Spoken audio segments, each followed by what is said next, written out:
Good afternoon, Dunkirk and Fredonia listeners, and welcome back to High Noon Friday, Fredonia's longest-running radio program, brought to you by WCVF 88.9 The Voice and WDVL 89.5 The Inferno. I'm Jackson DiCarlo. And I'm Alex Erwin. Today's episode is available streaming worldwide at FredoniaRadio.com. Coming up, we'll have news, sports, and weather, but first, campus news. Tomorrow, SUNY Fredonia and several various clubs and organizations, including us here at Fredonia Radio Systems, will be participating in Fall Sweep. Fall Sweep is a community service event where students and clubs work together to rake leaves off of lawns in the neighborhoods surrounding Fredonia's campus. This event is organized by the Applied Communication Association and the Public Relations Student Society of America, with this being the 16th year of the event. Students helping out at Fall Sweep should meet in the Williams Center tomorrow morning around 9:30 a.m. As of last week, there were only 9 active cases of COVID-19 here on campus. SUNY Fredonia President Stephen Collison believes that, quote, the importance of vigilance against this virus cannot be exaggerated or overstated, and encourages students and faculty to continue to be safe and cautious as the semester is far from over. Thank you, Jackson. Today we will be having our classically chaotic segment, Trivia, slightly after 12. We will also be listening to a few of our weekly segments, such as Just the Facts, The Phantom Zone, and Game Show Dissect. Let's start with our local news and sports updates prepared by Cascio and Trevor, followed by our weather update prepared and read by Jules. What's going on, Cascio?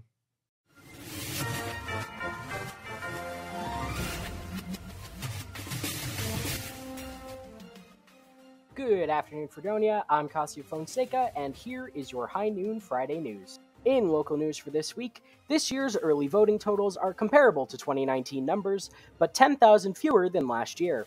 On Monday, Brian Abram, Chautauqua County Board of Elections Republican Election Commissioner, stated that 3,276 people participated in early voting, which took place between October 23rd and October 31st. He said the total number of votes during early voting is the lowest there has been in the 3 years it has been available. He added that last year more than 14,000 people voted early. There were 4 early voting locations: Chautauqua County Fairgrounds in Dunkirk, Chautauqua Mall in Lakewood, Robert H. Jackson Center in Jamestown, and the Board of Elections in Mayville. Abrams said the most popular early voting location was the Fairgrounds with 1,700 voters. He said that the mall had 897 voters, the Jackson Center had 356, and the Board of Elections had 297. He added there are probably 2 reasons why the Fairgrounds was the most popular site. This year, the Jackson Center was required to be added due to a change in the state law that mandates an early voting location in the county's most populated municipality. Another anomaly of early voting, Abrams said, was that the most popular day was Wednesday, October 27th, where 472 voters cast their ballot. He was surprised it wasn't a weekday that was the most popular during early voting. Altogether, he said 4% of registered voters participated in early voting. In other local news, after a couple weeks with new COVID-19 cases trending downward in Chautauqua County, the rate appears now to be going in the opposite direction. The county health department on Wednesday announced 313 new cases for the week ending October 30th, along with 5 new virus-related deaths. To date, there have been 13,441 confirmed cases of COVID in the county, 12,934 recoveries, and 211 deaths. As of October 30th, there were 296 active cases, 15 people with the virus in the hospital, and 694 in quarantine. For the week ending October 23rd, there were 287 cases recorded, 234 cases the week ending October 16th, 428 the week ending October 9th, and 579 the week ending October 2nd. Since August 1st, there have been 4,005 cases recorded in the county. Of those, 56% have involved people not vaccinated against the virus, 13% who are fully vaccinated, 6% partially vaccinated, and 25% whose vaccination status was unknown. Regarding vaccinations, 66.5% of the county's population over the age of 12 have received at least 1 dose, while 61% have been fully vaccinated.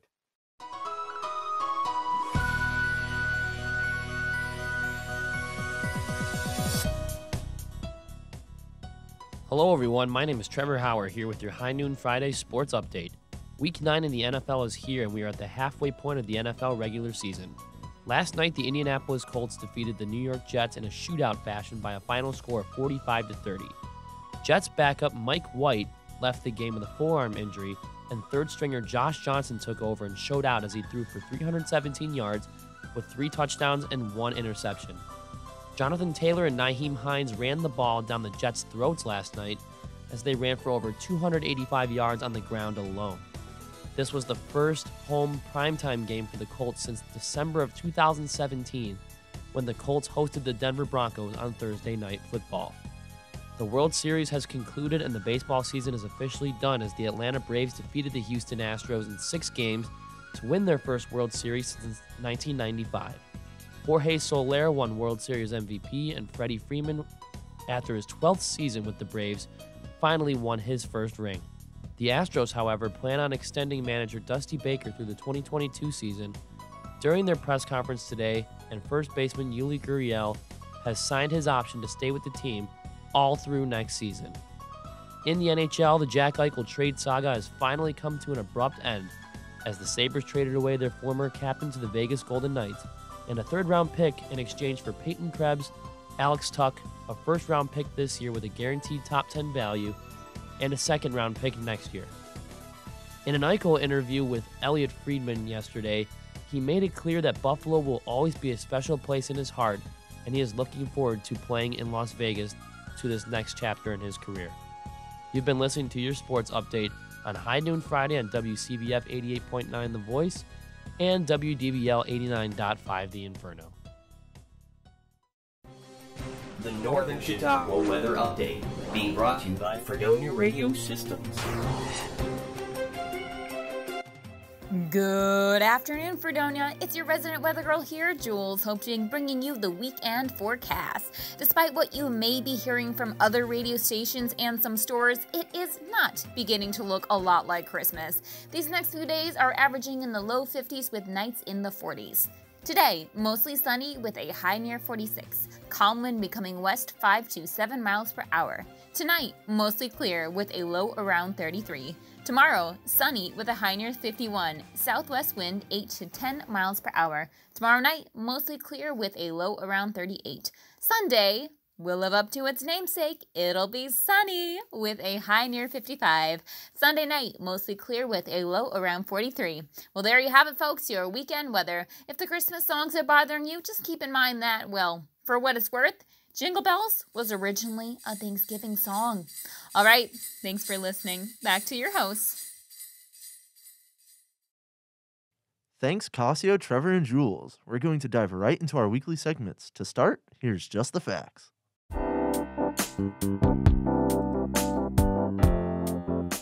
Welcome back to Just the Facts, where we talk about just facts, only facts, no opinions, just some facts. I'm here today with my friends Hunter. Hello. And Chloe. Hello. How you guys doing today? Doing all right. Doing good? All Well, right. so far.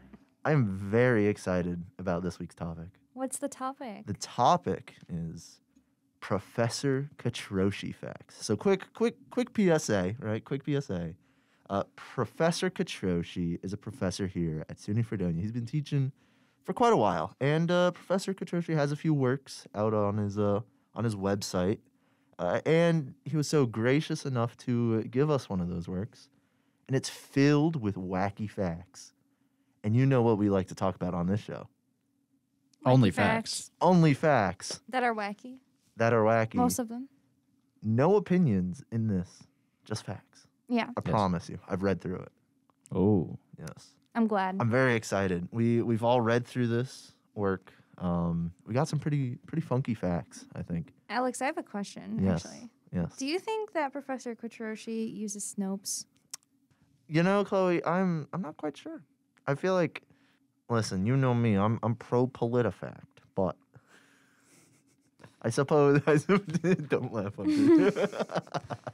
I thought he could probably use Snopes.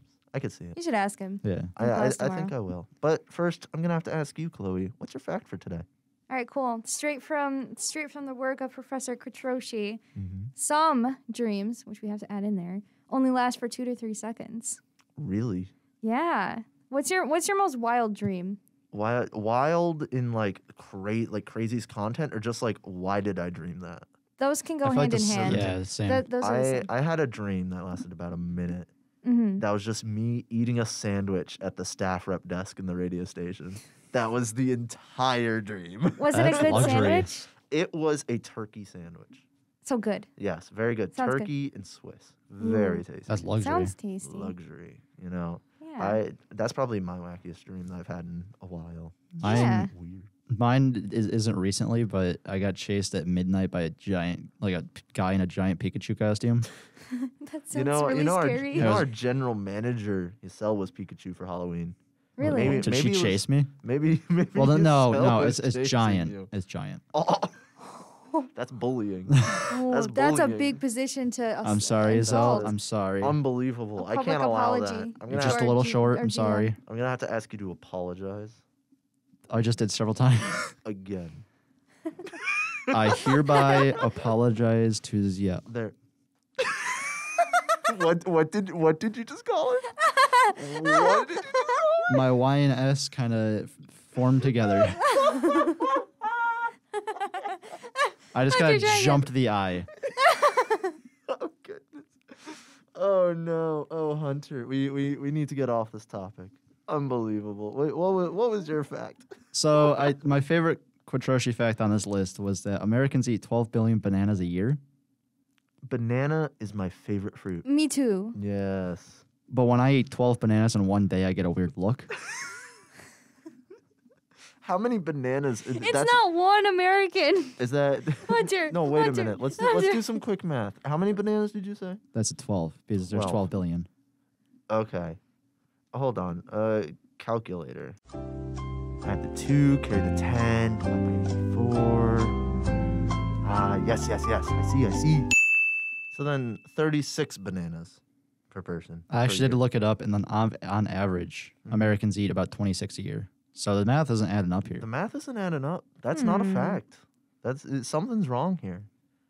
Hunter. Well, I single-handedly eat 12 in a day, so I was just gonna say, maybe do you I'm, make up the difference? I'm the difference. Hunter makes a, you know what? I love bananas. That's understandable. They are very good. They're very tasty. So I've got a pretty funky fact. And Okay. I've done a bit of research on this one. Give it to us. And I would love to share some more information about it. Did you know that Thomas Edison's first film that he filmed with his movie camera back in the late 1800s was of a person sneezing? That's wild. I did not know that. That was his first film, Thomas Edison, the man himself. So I dug a little bit deeper because I was very intrigued, right? It was a 5-second film. 5 seconds, that's all it was. It is officially labeled Fred Ott's sneeze. It's like, give or take, maybe like 30 frames.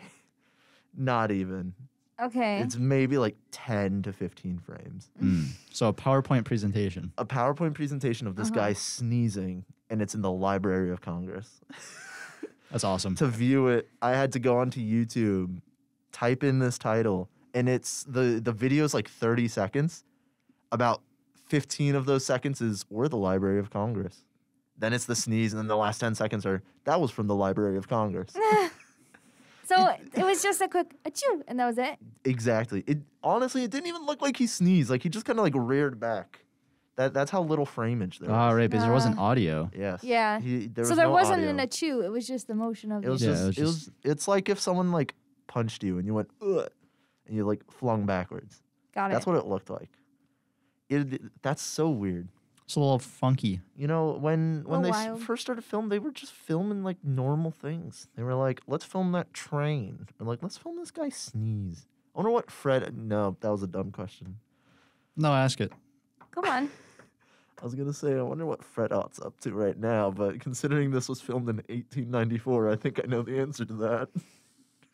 Yeah. I thought you were gonna say, I wonder what he would think of the movies happening now, but dude, imagine if Fred watched a Marvel movie. Imagine if Fred listened to Just the Facts.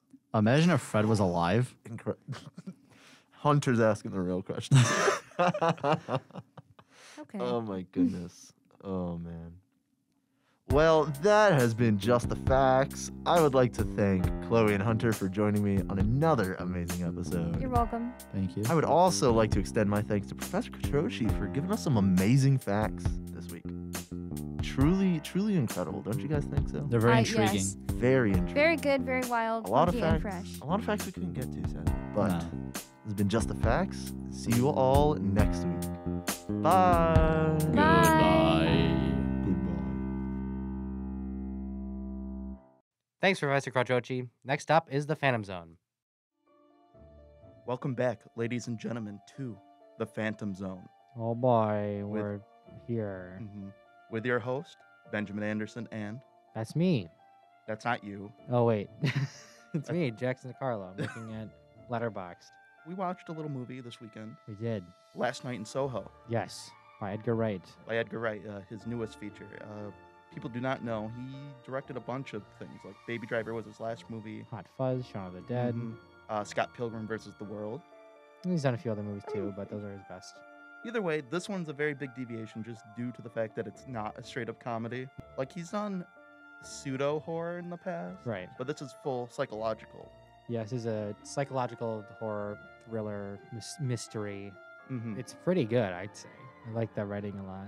There's a few of his touches in the film in terms of like soundtrack and dialogue, but it's like also, like you said, removed. Like we were talking about, one of the complaints of the movie is that it doesn't feel like an Edgar Wright movie sometimes. That's one of the main things. Like, one of the main things of Edgar Wright is his multiple camera angles, his switch, quick editing, along with his like quippy dialogue. Yeah, very snappy, very clever. Some of it is there on display. Right. Some of it is not. But because the subtle bits are definitely his that you could like feel.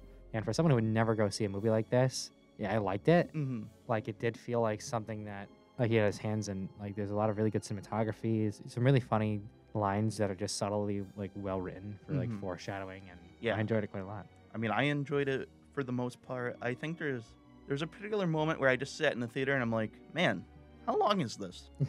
That's probably not the best feeling to have in the theater as you're watching a movie. Yeah, that's fair. I definitely want to watch this again at some point. I'm interested in the like watching the second time and like seeing what I'd missed. Maybe the second time through, I might be a bit like, okay, this is long, but as of right now, I'm pretty happy with it. Other main criticism is just that the character's a bit one note. That's fair, but it's also like very subjective narrative, as we discussed. Exactly, and I understand that. A lot of people who wanted this movie to either be funny or be an absolute like psychological horror, like where it just scares you out of your pants. Right.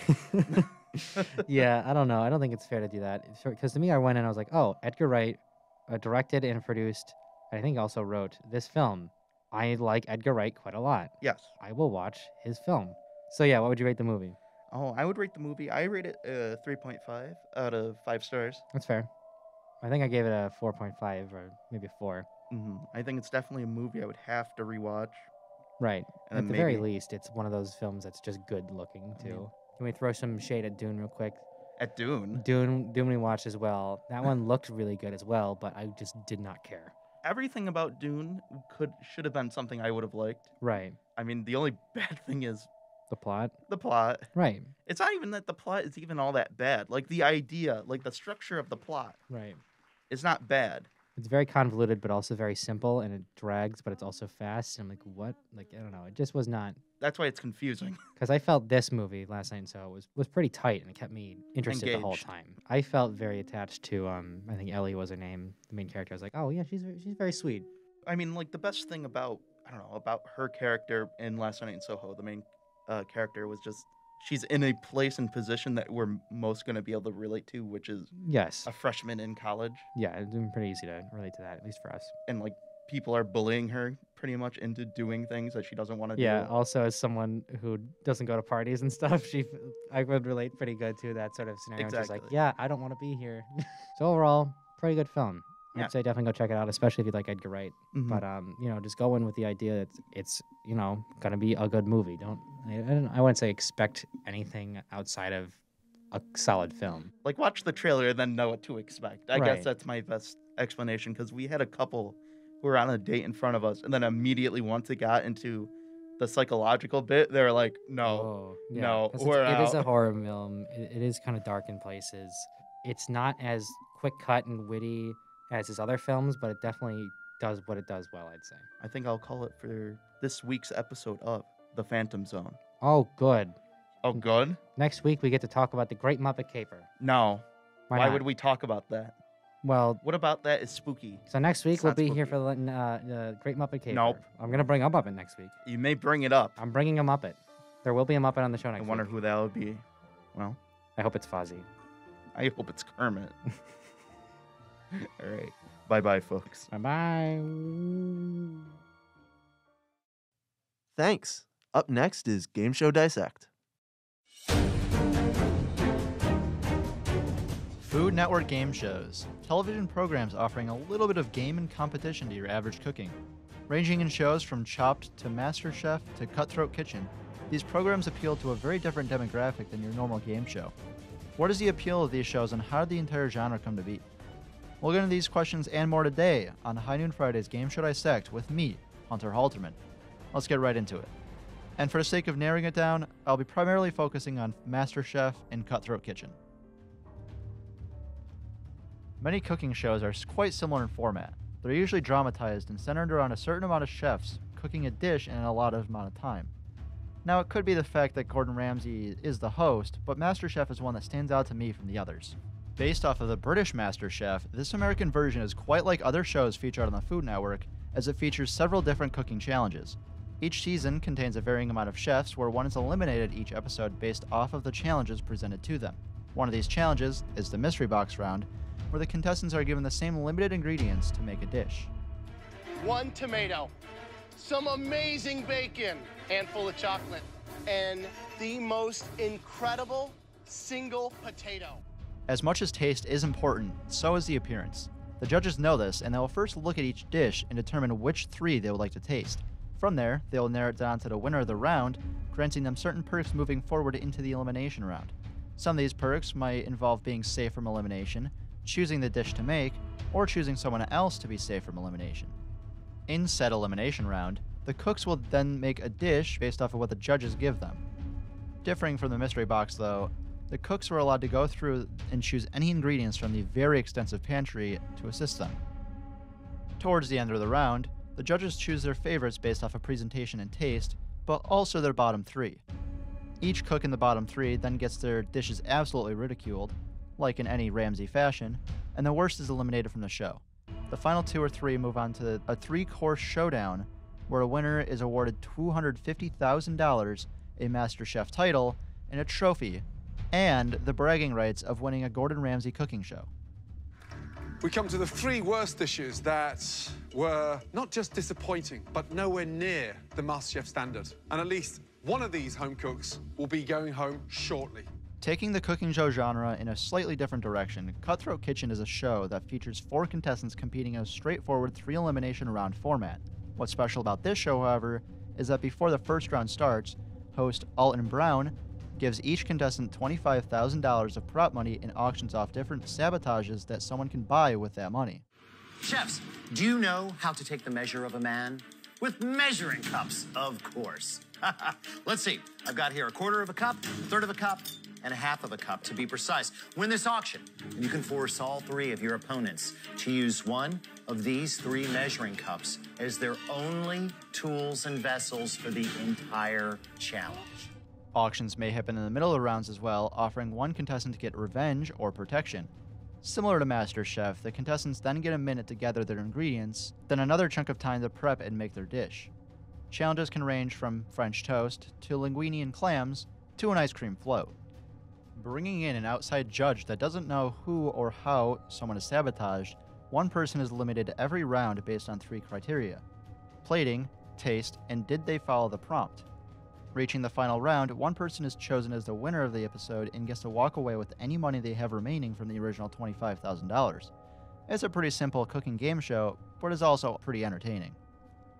Now, on the contrary to what I have mentioned about most of the shows being pretty similar in format, the Food Network does offer a variety of talents and themes. MasterChef is a show that originally aired in 2010 and is still being renewed for new seasons to this date. Cutthroat Kitchen, unfortunately, is not the same, and was aired from 2013 to 2017, where it was canceled because of Brown's distaste and departure from the show. Apart from these 2, there are a wide variety of shows such as Chopped, hosted by Ted Allen, many shows hosted by Guy Fieri, Beat Bobby Flay with Bobby Flay, and many, many more. As much as I enjoy watching these, I am not in the target demographic for the Food Network and may not have given the shows a proper discussion. With that being said, I highly recommend you take some time to watch at least a few episodes of different cooking shows and determine your own favorite. I'm out of time for this episode, however, and I'd like to see you next week on Game Show Dissect, where we're going to discuss the 2 widely popular game shows around parkour, Wipeout and American Ninja Warrior. Stay competitive. Thanks for this segment. Now let's bring it to Jazzman Josh Ribakove with the international news.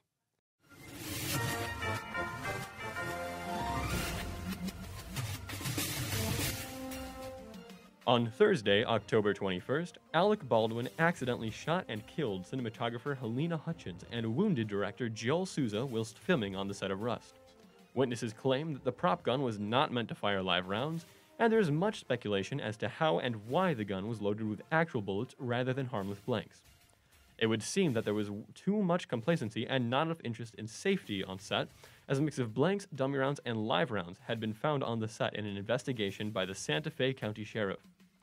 The film's armorer, Hannah Gutierrez, and the assistant director who handed Baldwin the gun are most likely to be held responsible for the shooting. It is still uncertain whether this was an intentional murder case or simply a tragic accident. On Thursday, October 28th, Facebook CEO Mark Zuckerberg had declared that Facebook is rebranding their parent company from Facebook to Meta. The mission of Meta as the parent company of Facebook is to more or less centralize the internet. We've already seen this with Facebook Authentication, Facebook Messaging, Facebook Pay, Facebook Portal, and a whole slew of other programs and initiatives Facebook has done to create a Facebook ecosystem. We now have a name for this ecosystem, the Metaverse. Zuckerberg claims, quote, "You can kind of think about the Metaverse as an embodied internet, right? Where instead of just viewing content, you are in it and you feel present with other people." End quote. Ultimately, the goal of the metaverse is to have created a way to physically interact with the internet in a physical space by means of virtual/augmented reality. Some of the concepts demonstrated at their virtual reality conference had been socializing in a shared virtual space, like an office or in a home, as well as editing avatars' physical appearances appropriately for these settings. In recent news, Oxford Languages, creator of the Oxford English Dictionary, has officially declared Vax the 2021 Word of the Year. And this past Thursday, the Chautauqua County Health Department once again opened up a vaccination clinic in Steele Hall, offering booster shots for Pfizer, Moderna, and Johnson & Johnson vaccines against the COVID-19 disease. They were offering third doses of Pfizer and Moderna explicitly for the immunocompromised. Check your emails and keep an eye out to register for the next clinic if you are eligible for the third dose or still require the first or second dose. Thanks for the updates. Finally, we have something special for y'all that are listening. It's time for Trivia Slightly After 12.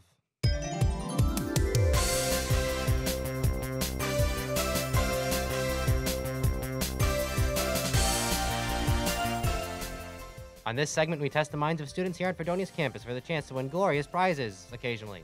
This week, we have 3 wonderful contestants and an audience member. To begin, win big by answering some questions. Please introduce yourselves. Hi, I'm Em. Hi, I'm Yisel. Hey, I'm Josh. Hey, how's it going? Pretty good. Cool. Awesome. Well, glad everyone's excited to be here. Truly. So excited. You know, So- I'm excited, Jack. Thanks, Alex. I'm so glad to be here as well. We spent a lot of time writing this trivia, didn't we? We really did. Cool. Let's hope it goes well. That's not foreshadowing.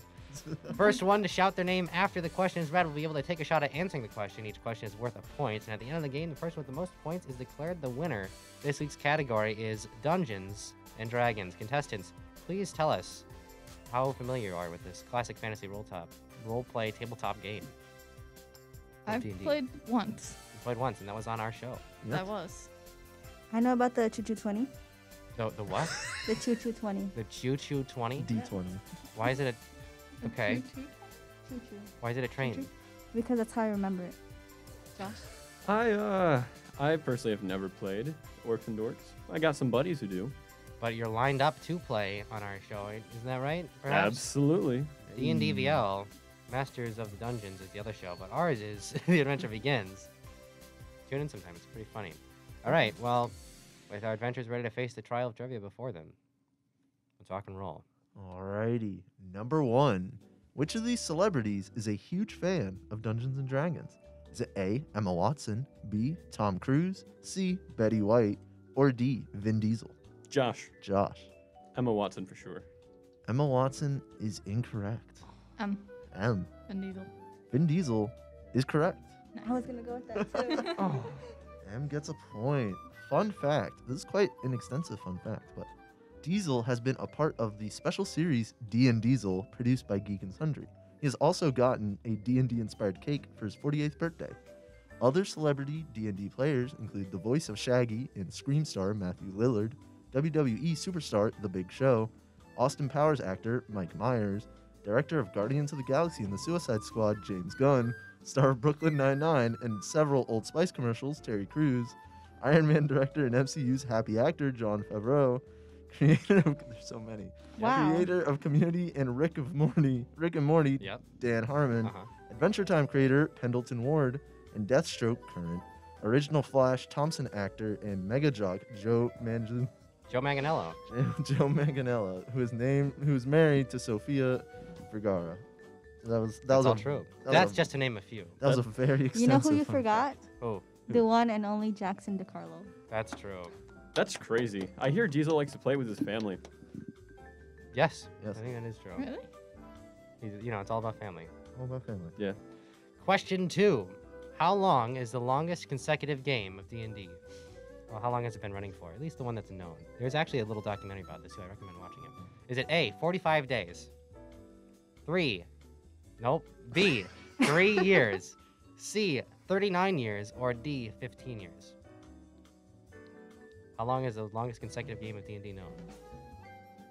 Wait, define consecutive. Okay. How long has the same group of people been playing as the same characters in the same world? Okay. M. C. C, 39 years? Sure. Correct. Nice. Sure. Very enthusiastic. Sure. Oh, boy. That is correct. The game started back in 1982 and has been played by now by over 60 players. It's like Damn. a rotating group of pretty interesting folks. Pretty crazy. Wow. Number 3. In the Advanced Dungeons & Dragons 1st Edition, which of the following was not a main class? Was it A, Magic User, B, Cleric, C, Thief, or D, Barbarian? M. C. C, Thief is incorrect. D. Oh, what? I'm sorry. I meant to say my name first. Well, say your name then. I'm really sorry about that. Say your name. Josh. And D, Barbarians. Barbarian is correct. Wow. Wow. Fun fact. The other original class in 1st edition was Fighting Man. That's what it was called, Fighting Man. Fighting Man. The Barbarian was not added to the player's handbook until the 3rd edition. And Paladin was a subclass, like a prestige class for Fighting Man. And Elf was a class as well. Elf, Halfling, and Dwarf, those were classes, not races. They were classes. But yeah, that's a pretty interesting trivia fun fact for you. Whoa! What? You hear that noise, Alex, and everyone else? Yeah, what that was means that? it's Turbo Trivia time. Oh! We're gonna go down. Let me make sure it doesn't autoplay. We're gonna go down the line, starting with M. And then you're gonna say true or false, is or isn't, yes or no. Each one is worth a point, and if you mess up, you get nothing and we move on. But if you answer on someone else's turn, you lose a point. So keep track of who's going. Also, you only have 5 seconds to answer each question.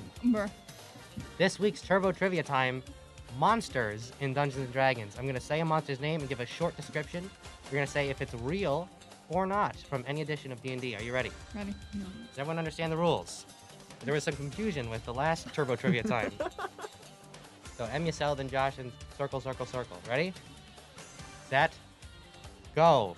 M, the flail snail, a rainbow-colored snail with flails for eyes that screams piercingly loud for 2 minutes after it dies. False. That is incorrect. It is a real creature. Oh. Yisel, the Grinch. Created before Dr. Seuss's classic, this creature is a furry green demon that steals treasure from the rich and, quote, excessively happy. False. It is not a real creature. Josh, the owl bear, a combination of an owl and a bear. True. That is true. Back to the top. M, Buffawing.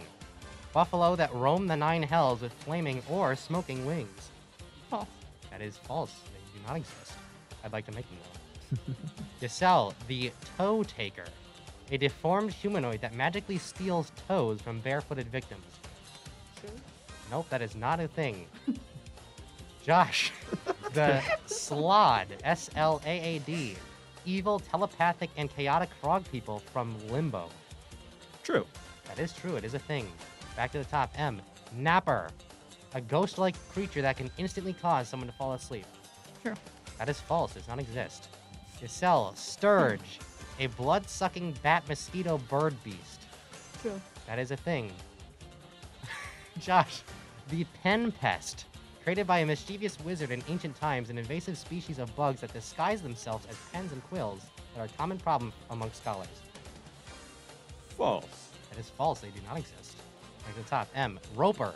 A monster that looks like a stalactite and uses 20-foot-long tentacles to grab victims. True. True, that does exist. Yisel. Frog Hemoth. Elephant-sized frog monster with 4 tentacles and 3 eyes. True. True. Josh. Duck Bunny. Combination of a duck and a bunny. Yeah, I'd say that's probably true. It is true. M. Glomper. A large, squishy blob covered in fur that envelops and crushes its victims. False. False, does not exist. Yisel. Utolank. Space's equivalent of sharks that usually appear in swarms. True. Nope, does not exist. Josh. Flump. A floating saucer-shaped alien that likes philosophy. False. Nope, that does exist. M. Ah, flump. Flump. M. A beholder. A dimensional floating circle thing with 1 giant eye and 10 smaller eyes on stalks. True. That does exist. Yisel. A bugbear. A combination of a bug and a bear. No. That is false. A bugbear is a different creature, though, in the game. That is not a bug-bear hybrid. Next, Josh. A sea lion. A combination of a shark and a lion. False. Nope, that does exist. M. A squark. A combination of a squid and shark. False. Nope, that's true. Yisel. Monkey bees. Monkey bees. True. That does exist. Josh. Stench cow with a K. Smelly bulls from hell. Oh. Stench cow with a K. Stench cow with a K. 5. Oh. 4. False. Nope, that is true. That does exist. Back to the top. M. GIF. A space-traveling hippo with guns. False. Nope, that exists. It's a whole race of people, actually. Yisel. Biclops. A cyclops with 2 heads. False. Nope, that does exist. Josh. Triclops. A cyclops with 3 heads. That's 3 heads too many. False. That is correct. There is no such thing as a triclops. Back to the top. M. George. A legendary unassuming human that randomly appears across time and space for no reason, with no purpose, almost always drinking a beer in an impossible location. I'm gonna say true for Nope. funsies. George does not exist. Oh. Yisel. Rust monster. A small pony-sized insect that eats rust. False. Nope, that exists. Josh. Horrid. Small, hairy people that live in the Feyland and are self-referred as dancing folk. Yeah, I'd say that's true. It is true. M. Roving mauler. A lion's head with 5 limbs that endlessly cartwheels. True. That does exist. Nice. All right, here's the GR round. Yisel. Green grifter. Commonly mistaken for a leprechaun, these troublemaking fae make stacked deals as often as they participate in group shankings. Nope, that does not exist. Josh. Grell. A floating brain with tentacles and a bird's beak. True. True. M. Grick. A long snake monster with 4 bladed tentacles on its face and a bird's beak for a mouth. False. That's true, it does exist. Yisel. Grimlock. Degenerate subterranean gray humanoids with no eyes. True. True. Josh. Grits. A sea eel that punctures its bones through its skin to stab and inject its victims with necrotic poison. True. Nope, does not exist. Last few. M. Zorbo. A small panda raccoon creature that lives in jungles with the ability to turn magic items to dust. I want it to be true. It is true. Nice. Yisel. Zorn. A massive 6-limbed, 1-eyed, large-mouthed creature that can burrow easily and detect treasure. That does exist. Last few. Last 3, I should say. Nope, 1 more. And then last 3. I'm very excited about this. Josh. Yankee. with an I, not the double E. Joyous yet bloodthirsty creatures that live on clouds and have 4 limbs. They also don't breathe. False. They do not exist. Here are the last 3 M. Birderer. Summon shadowy bird demons that use given weapons to kill a target by the summoner. True. They do not exist. Birderers do not exist. Yisel. Polyphant. A small angelic elephant with golden fur. True. That does exist. And Josh. The Werebear. A werewolf, but with a bear instead of a wolf, and they're nice instead of mean. True. They do exist, along with were-tigers and were-boars. And yeah, that's it. Question. Yes. How are all these made? Okay, so the ones that exist, I just looked up. And the ones that didn't exist, I made up. And that's How'd that come out of your brain? Right. How? Just wondering. The monsters in Dungeons & Dragons are as diverse and extravagant as they should be, ranging vastly in culture, ability, biology, and more. Unfortunately, they're most often used to be stabbed, killed, and looted. Thank you for joining us for this edition of Turbo Trivia Time. That was very extensive. Thank you, Jackson. What's the current standings? Josh has 10 points, Yisel Okay. has 8 points, and M has 8 points. So Josh is currently in the lead. Yo. You I think guys that's- are in the highest scoring game of trivia of all time. Yes. Ooh. 8. That's our shared brain cells.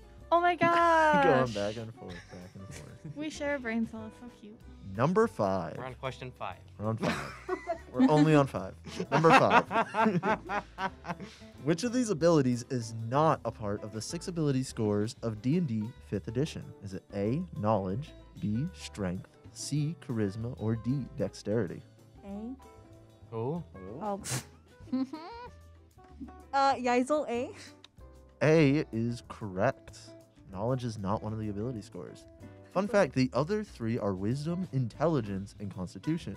When D&D was first being developed in the early 70s, some of the scrapped ability scores included seamanship, ego, cunning, and woodsmanship. Also, here's an unrelated quote from Gravity Falls. Only a game designed by nerds would have charisma as a fantasy power. Oh. Question number Yikes. 6. Which of the following is not a dice used in D&D? Is it A, 4-sided, B, 20-sided, C, 100-sided, or D, 14-sided? Josh. Josh. C, 100-sided. That is incorrect. There Incorrect. actually are Yeah, 100-sided dice. M was first. The last one. What is the last one? I don't remember. Glad to know you're paying attention. It is know, the I last know. one. 14-sided. Damn it. Fun fact, the 100-sided die is either depicted with 2d10, 10-sided die, or a literal die that has 100 flat surfaces that it can land on for each roll. I own a few of each. That's crazy. It's like a golf ball. Like, think of a golf ball, and then you have to get it to sit still for a second so you can read the thing. It's massive. It's pretty funny. Yeah. Cool. All right, number 7. In the early 80s, Dungeons & Dragons went through massive controversies leading to a deep hatred and demonization of the game. This became known as the that's a weird word, Satanic Panic. Which of the following is not true about this era? Is it A, the company that owned D&D at the time was sued by a mother who blamed her son's suicide on the game? B, a group formed to campaign against D&D called Bothered About Dungeons & Dragons, or BAD for short? Is it C, D&D was temporarily banned from selling books, leading to secret selling of the materials? Or D, a dramatic horror movie starring Tom Hanks called Mazes and Monsters was made, depicting the game as cultish and evil? M. B. B. Wait, hang on. Which one? B. B as in bad? Yeah. That is incorrect. Incorrect. Bad actually existed. Yisel. Yisel. C. C. I believe C is correct. C is correct. It was not actually banned. There were like individual bans, like some schools were like no D&D, and some moms were like, I can't get you with D&D, I'll burn it. But, you know. Yeah. Fun fact though, the Satanic Panic was largely unsuccessful. Parents and other concerned groups At the time. Good job. I wrote this document for 3 hours. I'm sorry. At, Typos. at the time had their opinions, but the game persisted, and now the game is more popular than ever. Also, that movie with Tom Hanks has a 4 on IMDb and is about him believing he is magic and wants to jump off. What? Yeah, what does that say? He wants to jump off the Twin Towers. He wants to jump off the Twin Towers? Yeah, because he thinks he's magic. What? Bruh. They're like, Tom, don't do it. He's like, one of the lines is, I have spells.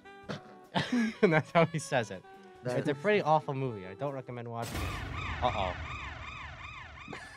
Again. Oh, man. What could that mean? Here we go again. That means it's Turbo Trivia time again. Another one? Again. Another one. We're going to Another go down the one bites line the again. dust. Same rules, same things, except instead of monsters, it's going to be magical items, artifacts, and curious treasure bits that you can get in Dungeons & Dragons. Everyone familiar with the rules? Turbo Trivia times 2. Oh, yeah. Yes. Starting with M. Are you ready? Mm-hmm. Shield of Expression. A shield with a living face on it. True. That is true. Yisel. Armor of Gleaming. Armor that's always shiny and clean. That's false. Nope, that's true. Josh. Belt of Binding. A belt that, when applied, paralyzes the wearer. True. Nope, does not exist. M. Cloak of Billowing. A cloak that billows on command. What's billow? Billow, like it flaps dramatically. Oh, true. That does exist. Yisel. A bag of Devouring. A bag that eats and destroys anything placed within. True. That's true. Josh. A hat of Vermin. A hat that summons bats, frogs, and rats. True. That is true. M. Pants of Private Part Preservation. Makes blows to the groin and behind near impossible. False. That does not exist. Yisel. The Sword of Smacking. A sword that is used on the flat edge instead of the blade, dealing bludgeoning damage instead of slashing damage. True. Does not exist.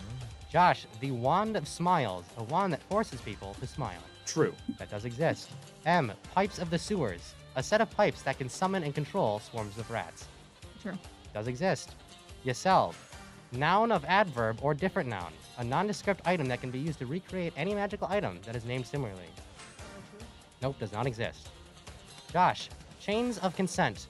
Chains that automatically restrain a target and immediately loosen at the release of an utterance of a command word. True. Does not exist. That one's pretty good, though. All right, Sovereign Glue. Glue that is almost impossible to remove. False. That does exist, and it can be quite sticky. No pun intended. Yisel. Dust of Sneezing and Choking. Dust that makes someone sneeze and choke. True. That does exist. Josh. The Gourd of Travel. A gourd that allows you to teleport. True. True. M. Ring of Instant Arming. Allows the user to immediately don a set of armor. True. False. Oh. Yisel. Amulet of the Drunkard. Drinking any alcohol heals the wearer. That is true. Josh. Mask of the Phantom. Turns the user invisible and allows them to pass through walls. False. False is correct. M. Pipe of Smoke Monsters. The smoke from this pipe can be shaped into monsters at will. False. That is incorrect. It is true. Yisel. The Portable Hole. A hole that can be applied and removed to any surface. Nope, that does exist. Josh. The Ring of the Ram. A ring that can magically blast a powerful battering ram out of it. False. Nope, that is also true. M. The Captain's Quarter. A silver coin that, when held, makes everyone perceive the holder as they are viewed highly as a leader. True. Nope, that is false. Yisel. Ring of X-Ray Vision. Lets you have X-Ray Vision. That is true. Josh. The Immovable Rod. A rod that once placed cannot be moved or removed unless commanded. True. True. Last three. M. Dwarven Breadstone. An unassuming rock that, when cracked, reveals a freshly baked sandwich. False. False is correct. Yisel. Rainbow Scarf of Pain and Suffering. When worn, inflicts endless agony on the wearer. Hopefully true. Nope, false. And lastly, Josh. The Staff of Bird Calls. Can convincingly create bird calls. True. That is true. Wait a minute. Why do you want the Rainbow Scarf of Pain and Suffering to be true? I was thinking about that too, Alex. That'd be a good gift. Oh, come on.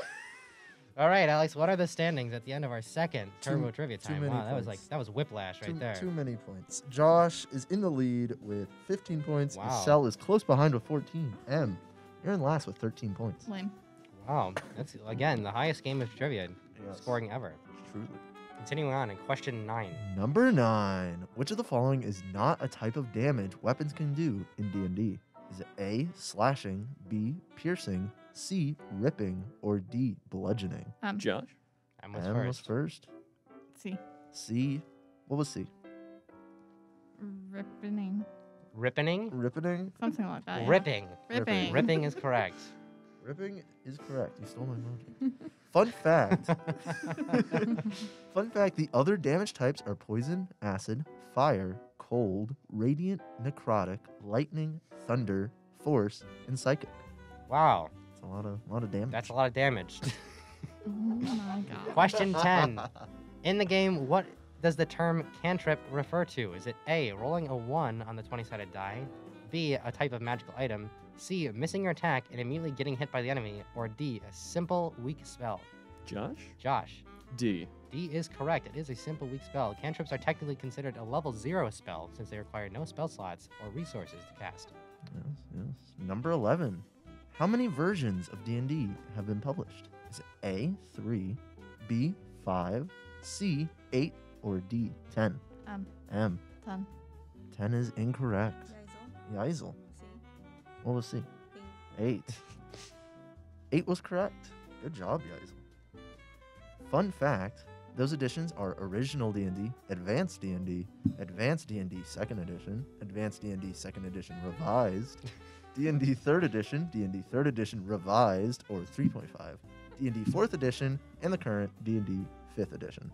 It's very funny because we're in 5th edition, but there's also 8 editions, so it's like, oh, what edition do you play? The 5th one? Oh, so you must mean Advanced D&D 2, right? No, it's not like that. Oh. Again? Oh, no. Well, I guess no one can escape the rule of 3s.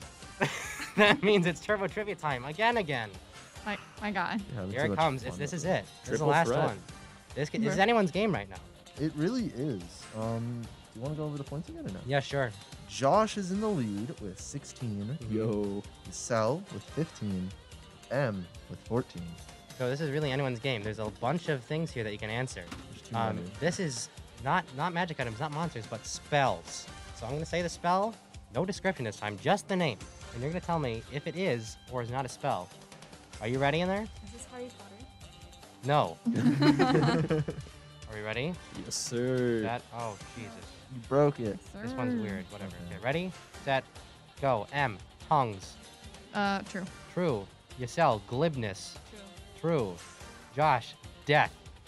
False. False. That's OP. M, sticks to snakes. True. True. Yisel, funny. False. Josh, scrutinize foe. True. False. M, affect normal fires. False. Nope, that is true. Yisel, guise of the Yak Man. That is true. Josh, magic mouth. True? That is true. M, ego strike. False. Nope. Yeah, that is false, actually. I Yisel. was gonna say. I just like that name. Ego strike. I was like, I need to make this a thing. Anyway, Yisel, deception. True. False. Josh, detect evil and good. True. True. M, calculate tip. True. False. Yisel, create bonfire. True. Josh, throttling hate. True. False. M, vicious vulture. True. False. Yisel, snowball swarm. True. Josh, eye bite. False. True. M, feeble mind. True. True. Yisel, mortify. False. Josh, find steed. True. True. M, kill jester. True. False. Yisel, gate. True. True. Josh, Gaius. Geas. Geas? Gaius, gaze. I don't know. It's a weird. Huh. True. True. I don't even know what it does or how to say it. M, giant insect. True. True. Yisel, glorious thrust. False. Josh, jump. False. True. Oh. M, magic jar. False. True. Yisel, heartrend. False. Josh, invoke the pact. True. False. Well, he powerful. Last few. M, power word kill. False. No, that's true. Yisel, rope trick. True. Josh, summon strength. True. False. M, tiny hut. False. That's true. Yisel, blast from the past. False. And Josh, weird. True. True is correct. And there it is. The third and final, I swear, Turbo Trivia time of this episode. Yay. Yay. Thank you Everyone's for having so much fun. Thank you for your amazing research. Research? Research. Thank you. Research. I wrote a bunch of stuff down. You did. You know, it's that creativity that makes you such a great DM. Yes. Everyone's on their phone in there. Except Josh. Josh doesn't even have that. No one was on their phone. You're all looking at the table on the phone. I was playing with the cards. Yeah, me the too. tables. I don't know. We want to give Josh an attention point. He's been such a good boy. What? That's not fair. Attention point. That's lame. Did you That's just erase half the bullying. board? That's bullying. It's not bullying. I don't know. Yeah, I it think you is. guys are bullying No, it's me. not. It's exclusion. It's exclusion, yeah. How is Then it exclusion? include yourself in the You're game. excluding fair. us from having attention All right, when we are now it is having time attention. for us to calculate the winners. Please brace yourself. All right, Alrighty. this is it. And this is, again, the largest scoring game of trivia of all time. So congratulations for being a part of this. Yeah, we're cool. Alright. Thrilled, just brimming with excitement and honor. Shall I read the results? Yes, please. Okay. In last place with 19 points is M. Pain.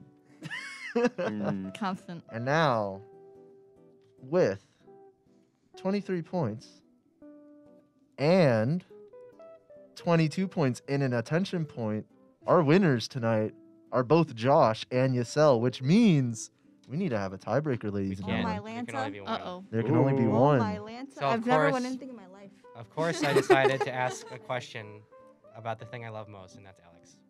Aww. I was setting up to be me. You hear What that? a bromance. Did you hear that? Like I was setting up to be me, but it's you instead. That's quite good. It's comedy. It's a misdirection. The bromance Anyway, it's is Alex. adorable. When it's between you two, so whoever shouts it first gets to answer first. Wait. Do we have to shout our name? Yes. Oh, man. I'm When did Alex start playing D&D? Josh, Josh. age 14. Not even an option. But I admired the audacity. So I will say, if somehow Yisel does not get this right, then Josh takes it. So here are your options.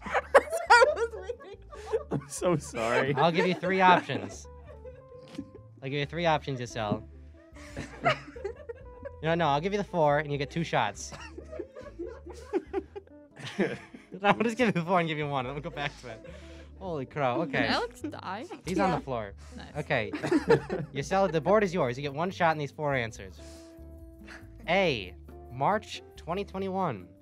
B, November 2020. C, March 2020. Or D, November 2019.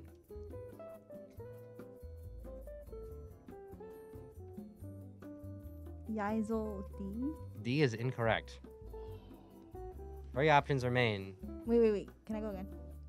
If you buzz in again. Oh, wait, Yisel. Okay, what is it? March 2020. It's incorrect. Oh, Josh. Josh. All right. 50-50. What were those other 2 options? March 2021 or November 2020? March 21.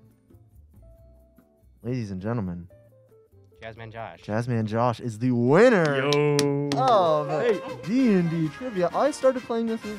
I started actually playing this year. I've been interested in Dungeons & Dragons for a very long time, but finally, with my friends Hunter, Chloe, Quentin, and Colin, we started our game in March 2021.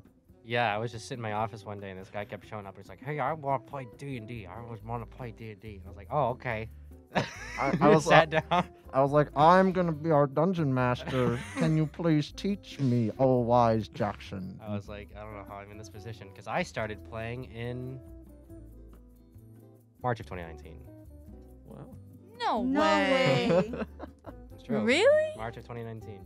My spring semester, of my freshman year. It was either March or February. You mean sophomore year? Freshman year. No, it was 2018. Yeah, spring semester of my freshman year, so it was 2019. Oh, right, yeah. Yeah. So February, March, and that. That's One of my friends was like, "Yo, I played D&D. I'm gonna run a game for you guys," and the rest is history. That's wild. Congratulations to Jasmine, honorary Dungeon Master Josh. What a riveting ending, truly. Thank what a you. Ribakove ending. Thanks for having What us. a It was a lot Ribakove. of fun.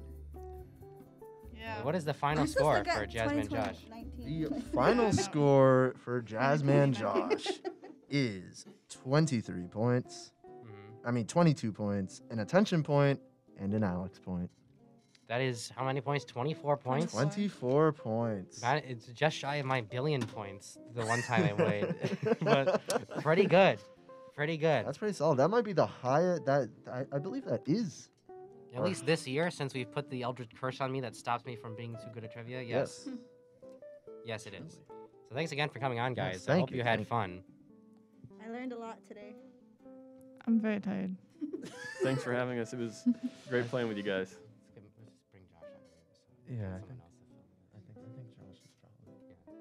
He's well rested. Are you guys bullying us? Huh? Bullying us? Thank you guys for coming on. We'll see you guys next time on, not Turbo Trivia Time, but High Noon Trivia, which might have a Turbo Trivia Time. I like that a lot.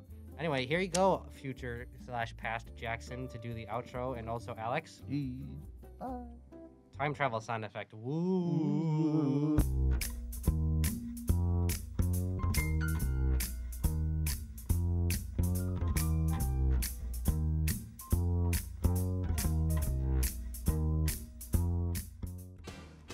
That wraps it up for this week's broadcast of High Noon Friday. Thank you for joining us, and make sure you tune in next week. Same time, same place. High Noon Friday has been brought to you on WCVF 88.9 FM The Voice and WDVL 89.5 The Inferno on the web. High Noon Friday is assembled through collaboration with students from Dr. Daly's Audio Production 2 class. Our producers and scriptwriters are Jackson DiCarlo, Alex Erwin, Kowalyk, and Hunter Halterman. Sports is prepared and read by Trevor Howard. News is presented and read by Cascio Fonseca and Jazzman Josh Ribakove. And weather is prepared and read by Jules Hopeting. Tune in next week for another great edition of High Noon Friday. I'm Jackson DiCarlo. And I'm Alex Erwin. Thanks for listening, and make sure to tune in next week. Same time, same place. Have a great weekend, Fredonia. Sayonara. Bye-bye.